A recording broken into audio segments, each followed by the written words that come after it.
Hello everyone, আসসালামু আলাইকুম। আজ আমরা যাচ্ছি আন্টির বাসায়। আর আন্টি আমাদের রাস্তা চিনিয়ে নিয়ে যাচ্ছিল। এটা হলো ধান শুকানো খোলা। এখানে ধান শুকানো আর এই পাশে বাচ্চারা খেলাধুলা করছিল। শর্টকাট নিতে গিয়ে আমরা খুব মিলের ভেতর চলে আসি। এখান দিয়ে ধান ভাঙানো হয়।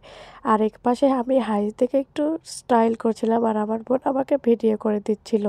আর এইদিকে এসে দেখে এই বাচ্চাটা পিঠা তৈরি করছে, সে নাকি বিক্রি করবে। অনেকক্ষণ দাঁড়িয়ে থাকার পরে অবশেষে আন্টির বাবা আমাদের জন্য গাড়ি নিয়ে চলে আসে। আন্টির বাসায় এসে গেটের এই পাশে দেখি এই গাছটার নাম জানি না, কিন্তু গাছটা অনেক সুন্দর। আসলে আমরা আন্টির বাসায় এসেছিলাম ছিন্নি করার জন্য, কারণ আমাদের মধ্যে আমাদের নতুন সদস্য আসবে, তা ছোট ভাই বোন আসবে, তাই আন্টি ছিন্নি করত। আর এটা হলো আমাদের কাইফামণি, সে অনেক কিউট, আমাদের সাথে গল্প করছে। আর এখন আমরা বাসায় চলে যাচ্ছি। আজকের মতো এইটুকুই। আল্লাহ হাফেজ।